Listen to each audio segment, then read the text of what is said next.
वली अल्लाह से मोहब्बत क्यों करते हैं, इन औलिया से मोहब्बत क्यों करते हैं? इस वजह से मोहब्बत करते हैं ना कि ये अल्लाह के दोस्त हैं। वली अल्लाह का मतलब क्या है? अल्लाह का दोस्त। तो अल्लाह की निस्बत की वजह से, अल्लाह के सबब की वजह से हम इनसे मोहब्बत करते हैं। और हुजूर क्या फरमाते हैं? मन अहब्बा लिल्लाहि व अबगदा लिल्लाहि व आता लिल्लाहि व मना लिल्लाहि, जिसने अल्लाह की वजह से किसी से मोहब्बत की, जिसने अल्लाह की वजह से किसी से दुश्मनी की, जिसने अल्लाह की वजह से किसी को दिया, किसी को कुछ ना दिया तो वो भी अल्लाह की वजह से, तो हुजूर फरमाते हैं फ़क़द इस्तकमल ईमान, खुशखबरी है उस बंदे के लिए कि जिसने ये सारे काम किए उसने अपना ईमान मुकम्मल कर लिया है। और यही वो मोहब्बत है जो कल क़यामत वाले दिन हमारे लिए ज़रिया निजात बन जाएगी। अब इस पर भी हदीस पाक समाअत कीजिए।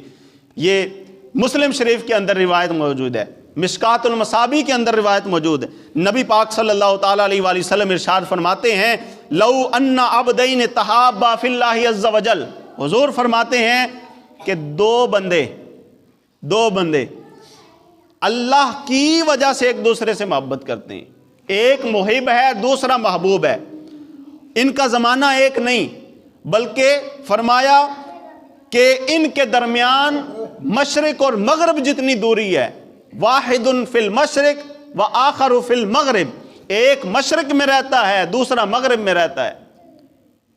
मशरिक वाला मगरिब वाले से मोहब्बत करता है, मशरिक वाला मगरिब वाले से मोहब्बत करता है। अच्छा, मशरिक वाला मगरिब वाले से मोहब्बत करता है तो सिला क्या मिलेगा इस मोहब्बत का? ये जो मोहब्बत है ये अल्लाह की वजह से, इसमें कोई दुनियावी गर्ज नहीं। सिला क्या मिलेगा? हुजूर फरमाते हैं लजमा अल्लाहु बैनहुमा यौमल क़ियामा, अल्लाह ताला क़यामत वाले दिन इस मशरिक वाले का हाथ पकड़ के मगरिब वाले महबूब के हाथ में थमा देगा। यूं समझे कि फैसलाबाद में बैठकर सुल्तानुल हिंद गरीब नवाज का जिक्र करने वाले और उनका जिक्र सुनकर अपने दिलों को ठंडक और सुरूर पहुंचाने वालों का हाथ पकड़कर क़यामत वाले दिन सुल्तानुल हिंद गरीब नवाज के हाथ में पकड़ा देगा। अच्छा, ये क़यामत वाला कितना जो है वो अजीब मंजर, रब्बे कायनात कुरान में फरमाता यौम यफिरुल मरउ मिन अखी व उम्मिही व अबी व साहिबतिही व बनी, उस दिन भाई भाई का नहीं, बहन बहन की नहीं, बेटा बाप का नहीं, बाप बेटे का नहीं, बीवी शोहर से जो है वो जुदा हो जाएगी, शोहर बीवी से जो है वो कतराएगा, हर एक रिश्ता टूट जाएगा। लेकिन ये एक ऐसा रिश्ता है कि जिसके बारे में हुजूर फरमा रहे हैं कि इसका हाथ उसके हाथ में दे दिया जाएगा, इसको उसके हवाले कर दिया जाएगा। बंदा हैरान होगा, परेशान होगा, जब हैरानी का इजहार करेगा तो रब फरमाएगा हैरान और परेशान होने की जरूरत नहीं, हाज़ल्लज़ी कुन्त तुहिब्बु फिय्या, ये जिसके हाथ में मैंने तेरा हाथ दिया है ये वो है जिसके साथ तू मेरी जात की वजह से मोहब्बत किया करता था।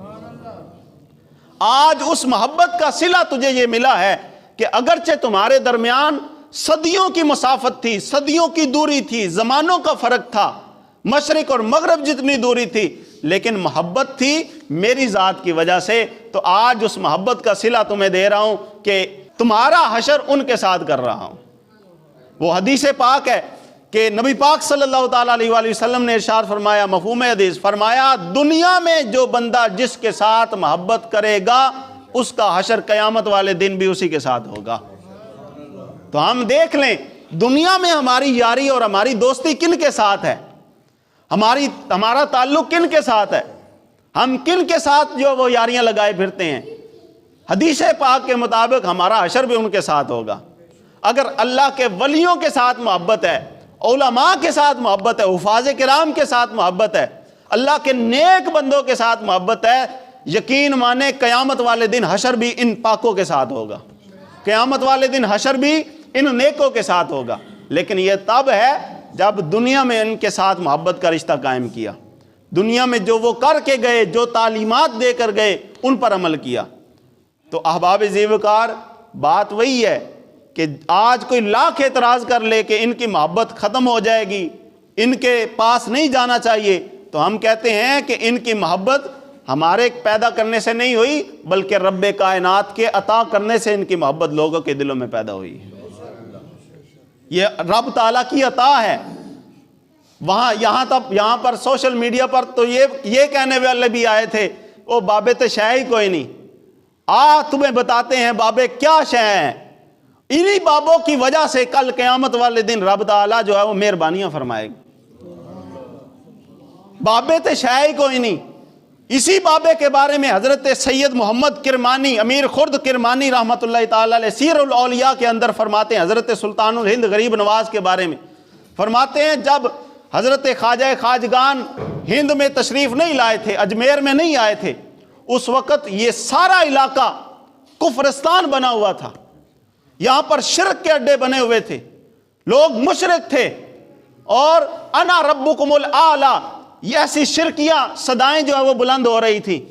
حضرت سلطان الہند غریب نواز کے قدم رکھنے کی دیر تھی، وہ جو اینٹ کو اپنا معبود بنا کر ان کو سجدے کرتے پھرتے تھے، وہ جو گوبر کو سجدے کرتے پھرتے تھے، وہ جو پتھروں کو سجدے کرتے پھرتے تھے، سلطان الہند غریب نواز نے یوں ہی قدم رکھا تو رب تعالیٰ کی توحید کی جو صدائیں ہیں وہ بلند ہونا شروع ہو گئی۔